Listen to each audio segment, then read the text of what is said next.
Ma'am, good morning. Okay na nga ma-interview ta ka, ma'am. Ma'am, okay ra. About unta ni sa kanang among subject, ma'am, ba nga history, like mag-conduct mig interview about bitaw sa mga historical event, ma'am, nga nahitabo sa atong palibot, like mga sa unang nga kuan, like kanang bitaw mga bagyo, mga Ah, bagyo nga mga kuan kanang nana bitaw. So, karon ma'am, okay lang interviewon ta ka. okay ra. So, ma'am, mao din ni ang first question. Baka na English so nang pwede ra Bisaya pud imong imong itubag. Okay. What historical event, ma'am, nga were you part of? Unsa daw kuno nga kanang history event nga parte na sa imuha nga di nimo malimtan, ma'am? Um, ang historical event nga dili jud ako malimtan is katong time nga na-experience na mo ang bagyong Sendong. Dili na nako ma-remember unsa to nga year. Pero kanang kuan naghatag siya og kanang dako nga impact ba or epekto bitaw sa amuang community. Mm. Kay kanang unexpected gito siya nga kuan kanang unexpected gito siya nga bagyo kay naapektuhan panginabuhi sa mga mag-uuma diri sa mga community. Kuan pod dugay-dugay pod ay naka-recover ang amuang community sa diri tungod ato nga kuan bagyo. Tungod kay taud po to ay siya na unsa ni kana na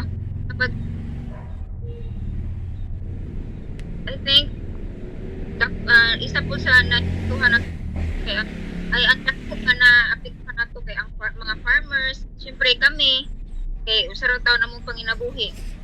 Magkuan ra kanang uma. Maor man siguro. Sige, ma'am. Ano ang ikaduha nga question, ma'am? How did you feel when it happened, man? Unsa daw kuno imong na-feel nga katong nahitabo ato nga panahon na? Syempre, subo. Trauma. Unsa pa, Kay ma'am? isa first time gud to namo nga na experience nga grabe ka dili basta-basta nga bagyo gyud. Kay makita man nato sa balita no nga kanang ang mga kuan ang sa ni nakita man nato sa balita nga grabe nang lutaw na ang mga kabalayan, ang mga syempre ang katong mga kanang sa mga palayan bitaw, di ba dako kay epekto to sa mga palayan nga gamay kuan dako na kay sila gansiya to. Mm. Trauma sa mga sa every individual diri sa among community kay dili pud to basta-basta nga kuan dili pud to basta-basta nga bagyo kay sobraan na pud to ka kuan ba kay dugay-dugay pud nakabalik syempre kami ang akong mga ginikanan dugay-dugay pud nakabalik og trabaho kay syempre kada adlaw ulan may lang tawag taligsik lang. Mm. Diba? Makatruma siya ba? Today, kuhan po, malipahin kay may kay kuhan. Kanang wala na siya ni balik nga ing ato ka kusog nga bagyo ba na aman lay bagyo nga ni kuhan karon nga panahon pero dili na bitaw pareha sa una nga makatruma jud. Mm. Sige, ma'am. Ano ang ikatulo nga pangutana nako, ma'am? Are you still some things that remind you of the incident? Unsa daw kuno ang ma-remind mo sa mga insidente ato nga panghitabo, ma'am? Kuan. It reminds me the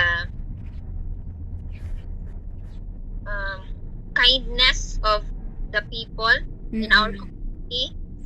Ang sige ko ni kanang patriotism ba ang pag na remind it reminds me also the kanang sit ko ni kanang pagkamanggihatagon o pagka matinabangon sa kanang sa mga tao kay syempre daghan ang napiktuhan daghan nga guba nga mga balay so ang kuan ato ang mga needs ato nga kanang gikinahanglan namo or